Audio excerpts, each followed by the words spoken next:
चीज़ से इंटरेक्ट करने के लिए हमारे पास स्क्रीन होनी चाहिए, तो वो उसका इंटरफेस हो गया। उसके बाद पूरा एक कंप्लीट ऑपरेटिंग सिस्टम आएगा, ठीक है। और फिर लास्ट में आपका जो काम कर रहा है हार्डवेयर, वो आएगा। हार्डवेयर वो चीज़ है जो सारे काम कर रहा है, करवाने वाला कौन? Operating system. और किस तरीके से करना है, यूज़र करने वाला वो है एप्लीकेशन सॉफ्टवेयर। और कौन कर रहा है, जो मेन पर्सन है, वो हो गया यूज़र। आप एक चीज़ इस फिगर में देखेंगे, हर चीज़ ओवरलैप कर रही है, कोई भी इंडिविजुअल नहीं है एक्सेप्ट द यूज़र। आप जो कंप्लीट कंप्यूटर सिस्टम आपका है वो ओवरलैप कर रहा है, हार्डवेयर ओवरलैप कर रहा है ऑपरेटिंग सिस्टम से, ऑपरेटिंग सिस्टम ओवरलैप कर रहा है सिस्टम एंड एप्लीकेशन प्रोग्राम से। सो एवरीथिंग इज ओवरलैपिंग, सो जिससे कि वो क्लैरिटी रहे। सो वापस मैं आपको बताना चाहूँगी, लेयर्स में आ गया ह्यूमन वेयर, फिर आ गए आपके सिस्टम एंड एप्लीकेशन प्रोग्राम्स, फिर आ गया ऑपरेटिंग सिस्टम, एंड अल्टीमेटली आपका आ गया हार्डवेयर। Okay fine.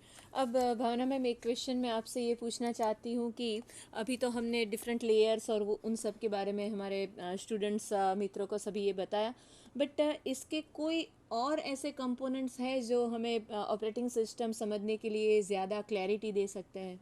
हाँ, बहुत सारे ऐसे कंपोनेंट हैं जिससे हमें ऑपरेटिंग सिस्टम के बारे में पता चले। हाँ दर्शक मित्रों, स्लाइड में हमें नज़र आ रहे हैं। इसमें पहला है जॉब। रीचा मैम ने जैसे बनाया, ऊपर ही नंबर ऑफ़ यूज़र थे, वो यूज़र को कौन सा जॉब प्रोवाइड करना है, कब करना है। हर एक को डिफरेंट डिफरेंट जॉब होती है। ऐसा नहीं है कि एक यूज़र को काम कंप्लीट हो जाए तो दूसरे यूज़र को देना है, तो फिर वो काम लेट ही हो जाएगा, टाइम कंज्यूमिंग हो जाएगा, बहुत सारा काम लगेगा। जैसे मम्मी ऐसे करती है कि दाल बनाई तो पहले दाल बना देते हैं फिर साग बनाते हैं। नहीं, गैस पे हम जैसे 2 से 3 काम करते हैं, एक साथ में हो एक जाता है। साथ और आजकल तो मल्टी स्टोव वाला हाँ, वो भी आ गया, तो आप 4 चीज़ें इकट्ठा बना सकते हैं। करेक्ट। सेम लाइक हियर, यहाँ पे भी ऐसा ही है कि हर एक यूज़र को डिफरेंट डिफरेंट जॉब प्रोवाइड करनी चाहिए, तो जैसे एक जल्दी से बहुत सारे काम कंप्लीट हो जाए। अच्छा, तो ये आप मेरे ख्याल से हम कंप्यूटर लैंग्वेज की बात करें तो आप शेड्यूलिंग की कुछ बात कर रहे हैं। शेड्यूलिंग बनाते हैं, Okay. डिफरेंट डिफरेंट टाइप के शेड्यूल बनाते हैं कि उसको इतना काम देना है, फिर उसको ये यूज़र को टर्न ऑफ करना है, ये यूज़र को टर्न ऑफ करना है, तो एक साथ नंबर ऑफ यूज़र काम कर पाएंगे। अच्छा, तो हम रीचा मैम ये बोल सकते हैं कि मेरे ख्याल से ऑपरेटिंग सिस्टम जो सीपीयू एग्जीक्यूशन और इनपुट आउटपुट हैंडलिंग को साइमल्टेनियसली प्रोसेस कर सकती है।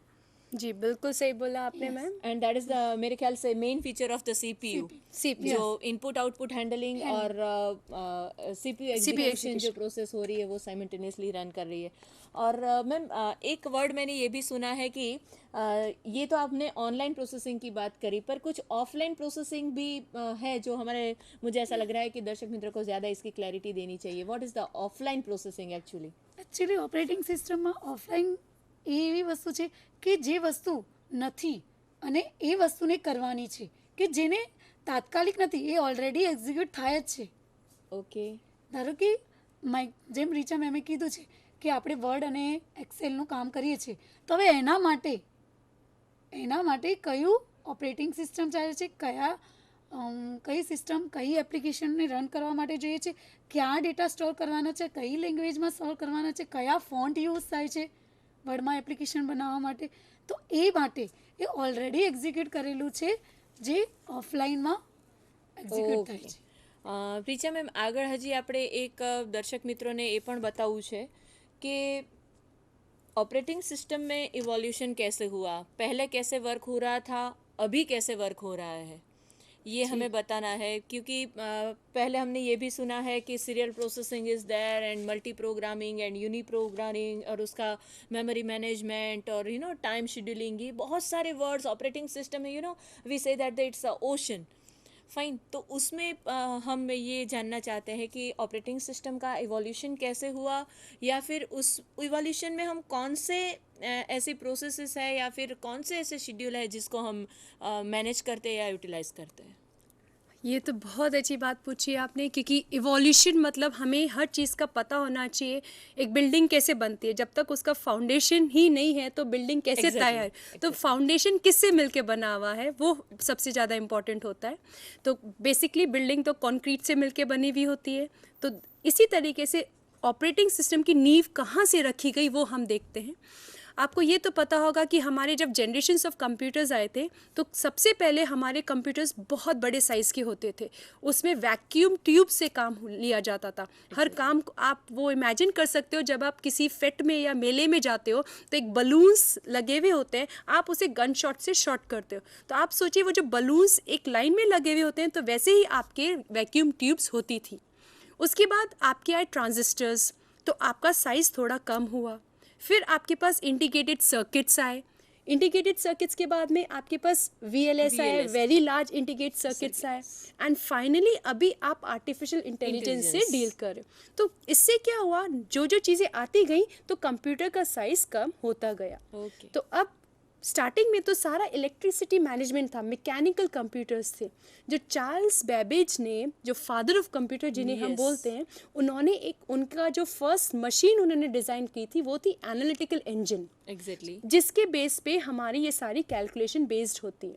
एनालिटिकल के साथ में मतलब जिसे एनालाइज करके वो कैलकुलेशन करे, दैट वाज सिंपल। आप कैलकुलेटर ले लीजिए, कैलकुलेटर में आप कैलकुलेशंस करते हैं तो कंप्यूटर भी कैलकुलेशंस करता है, पर कैलकुलेटर में लॉजिकल ऑपरेशंस नहीं होती है। जैसे Richa and Gemini go and do this work, तो हम दोनों को वो काम करना है, यस, साथ में करना साथ में करना है। अब आपको क्या दो कंडीशंस को ज्वाइन करना है, तो उसके लिए आपको लॉजिकल ऑपरेशंस करने पड़ेंगे। Exactly. एंड कैलकुलेटर अपने दिमाग से सोच कर एनालिटिकल ऑपरेशन नहीं कर सकता है, जो ऑपरेशंस अपना कंप्यूटर कर सकता है। Exactly. तो इस तरीके से जैसे जैसे एक सिस्टम का कॉम्पैक्ट होता गया, वैसे वैसे आपका ऑपरेटिंग सिस्टम इवॉल्व होता गया।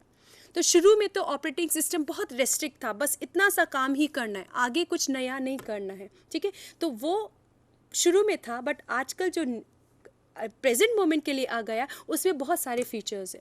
अब आप स्क्रीन पे जैसे देख सकते हैं कि आपने देखा सीरियल प्रोसेसिंग वाले होते थे। सीरियल मतलब एक के बाद एक, मैं टीवी सीरियल की बात नहीं कर रही हूँ। सीरियल वो भी एक तरीके का सीरियल है, एक एपिसोड आता है, दूसरा आता है, तीसरा आता है, तो this is serial processing operating system. मतलब एक प्रोग्राम हुआ, दूसरा हुआ, तीसरा हुआ, तो उसमें सीरियल प्रोसेसिंग होती थी, वहाँ हमें कोई ऑपरेटिंग सिस्टम की ज़रूरत नहीं थी। उसके बाद हमारे पास आया, मशीन्स आई, ठीक है, जो जिसको यूज़ करना था, तो उन सबको ये काम बढ़ा हमारा। उसके बाद प्रॉब्लम आई टाइम मैनेज करने की, तो टाइम मैनेज करना पड़ा हमें। एंड फाइनली आपको और भी सॉफ्टवेयर लोड करने पड़े, जैसे कंपाइलर्स है, सोर्स प्रोग्राम्स है। तो इन सब को लोड करने के चक्कर में आपका क्या आया, एक ऑपरेटिंग सिस्टम आया। तो इस तरीके से स्टेप बाय स्टेप प्रोसेस हुआ एंड फाइनली आपके पास ऑपरेटिंग सिस्टम आया। MS DOS आपने सुना ही होगा, ठीक है। तो आपका DOS डिस्क ऑपरेटिंग सिस्टम आया, जो CUI बेस्ड था। उसके बाद आपने आगे भी हमने देखा हमारे पास कौन सा आया, GUI बेस्ड आया, graphical user interface. GUI based वो होते हैं जिससे आप डायरेक्ट इंटरेक्ट कर सकते हैं। CUI मतलब हर काम के लिए आपको कमांड लाइन पे टाइप करना पड़ता है, उसमें ब्लैक एंड वाइट स्क्रीन होती है, और आपको सपोज़ कोई फाइल खोलनी है तो आपको दूसरा कमांड होगा, फाइल बनानी है तो कॉपी कॉन कमांड होगा। तो इस तरीके से आपका GUI based and CUI based operating system आए, और कोर अभी वर्क आपका GUI बेस्ड में ही हो रहा है। आगे हम एक और चीज़ देख सकते हैं, मैं आपको हार्डवेयर फीचर्स के बारे में थोड़ा बताना चाहूँगी एवोल्यूशन में। मेमोरी प्रोटेक्शन, ऑब्वियसली आपकी जो मेमोरी है उसको सिक्योर करना होता है। Time management is also very important. इसके अलावा हम टाइप्स ऑफ ऑपरेटिंग सिस्टम भी इसके साथ में मैं लेना चाहूँगी। यूनी प्रोग्रामिंग ऑपरेटिंग सिस्टम मतलब जो एक के बाद एक समय पे एक ही काम कर सकते हैं, वो हो गए यूनी प्रोग्रामिंग ऑपरेटिंग सिस्टम। दूसरे हो गए एक साथ आप देख सकते हैं program A, program B, program C, तो सारे प्रोग्राम्स रन कर रहे हैं। ये जो आप देख रहे हैं ना, रन वेट, ये एक प्रोग्राम की अलग अलग स्टेट्स होती हैं। सो हम देख सकते हैं मल्टी प्रोग्रामिंग। उसके बाद आते हैं टाइम शेयरिंग ऑपरेटिंग सिस्टम, ठीक है। अब टाइम शेयरिंग में क्या आता है, एक टाइम पे वो 2-3 काम कर रहा है, दैट इज टाइम शेयरिंग। अब हम फाइनली देखिए कंपोनेंट्स आप मेन हम देख ही चुके हैं। मल्टी प्रोग्रामिंग मतलब एक साथ खूब सारे काम हो रहे हैं। उसके बाद हमने देखा कि memory management, resource scheduling, deadlock protection, so ये सारे इसके काम हो रहे हैं। कैरेक्टरिस्टिक्स ये आप स्क्रीन पे स्क्रॉल कर रही हैं, वही चीज़ बार बार रिपीट हो रही है। रीचा मैम, हाँ? हमारे पास ज़्यादा वक्त नहीं है, तो मुझे ऐसा लग रहा है कि मॉडर्न ऑपरेटिंग सिस्टम सी अभी तो हमने लिनक्स, विंडोज़ और यूनिक्स ये सारी ऑपरेटिंग सिस्टम के बारे में, उसके मैकेनिज्म के बारे में, उसके रिसोर्सेज या उसका सब समझा। बट अभी मार्केट में ऐसी कोई मॉडर्न ऑपरेटिंग सिस्टम अवेलेबल है जैसे micro kernel architecture is there, then multi threading is there. जी। तो शॉर्टली हम हमारे दर्शक मित्रों को ये बता दें कि मॉडर्न ऑपरेटिंग सिस्टम्स कैसे वर्क करती है और मतलब उसका डोमेन एरिया क्या है। Very true. अब टाइम की शॉर्टेज की वजह से हम ये बताएंगे, पर ये की एरिया है जो आपको पता होना चाहिए। देखिए आजकल के कंप्यूटर्स, क्योंकि हमें रिसेंट से डील करना है, पास्ट इज़ पास्ट, अब हम आगे का देखते हैं। तो आजकल के जो कंप्यूटर सिस्टम आते हैं, आप स्क्रीन पे देख सकते हैं। पहला है माइक्रो कर्नल आर्किटेक्चर। कर्नल और शेल दो चीज़ें होती हैं जो हम आगे के सेशंस में आपको बताएंगे। तो इसमें हम देखते हैं कि इसमें आपको एड्रेस स्पेसेस ज़्यादा होनी चाहिए, इंटर प्रोसेस कम्युनिकेशन होना चाहिए, बेसिक शेड्यूलिंग होना चाहिए। सो ये सब टर्म्स मैं आपको बताना चाहूँगी, डरिए मत, आगे हम एक्सप्लेन करेंगे। इसके अलावा सेकंड कॉन्सेप्ट जो आजकल के ऑपरेटिंग सिस्टम में आ रहा है मॉडर्न में, वो होता है मल्टी थ्रेडिंग।